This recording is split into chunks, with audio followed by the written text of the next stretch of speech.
So for this demo, I'm going to show you how to make a pole handle.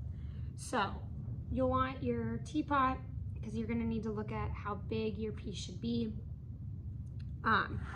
Make sure you trim your teapot before you make your pole handle. Here's the example of the one I just made. So I'm thinking that my handle is going to be about that size. And so for this demo, not only will you need your teapot, you're also going to need another bat to lay your handle on. You're going to need a pretty significant amount of clay, a bucket of water, your rib tool, and a sponge for later.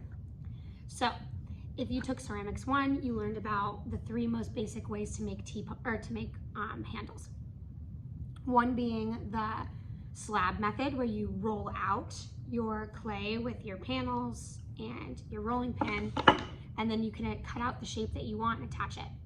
The other being a coiling method, where you roll out your clay into a snake and then you can attach it. I'm going to show you the pole method, which is kind of like milking a cow. This is the most commonly used for teapots. So you're going to want a big piece of clay. And what I usually do for my big piece of clay is I kind of taper it, making it easier to hold. And so the bottom is already getting smaller, and then I kind of have this bigger chunk to hold on to. So you're going to dip your clay in the water. You're going to want a big bucket. You can do this over the sink. And you're just going to kind of start pulling your clay down with this water.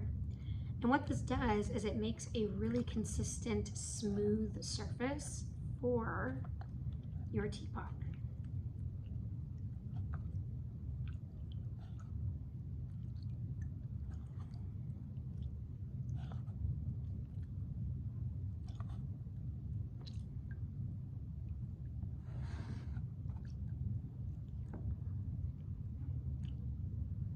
And periodically you'll look back at your project and think, like, how long does this need to be? How much further do I need to do this? I think that might need to be a little bit longer.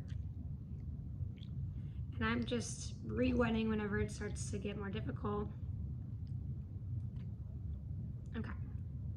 Then you'll break it off at this end, and you can bend your clay into that shape that is desired.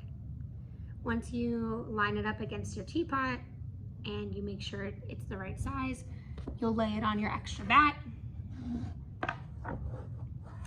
And then you'll just spend some time collecting all that slip, getting it all off of there, making it really nice. Clean up those edges. Scrape these handles. And voila, then you have your handles. Once your handles are scraped and on this base, what you can do is take a hair dryer, dry them. Don't dry them to they're bone dry or leather hard. They'll become too difficult to work with. You want to make them just a more stiffened plastic so that they're able to hold their shape while you're attaching. If you dry them for too long, you're gonna end up getting over to your teapot to attach your handle and realize that the handle, needs to be bent a little more or squished a little more this way, and if it's too dry, they'll just break. So by only drying them partially,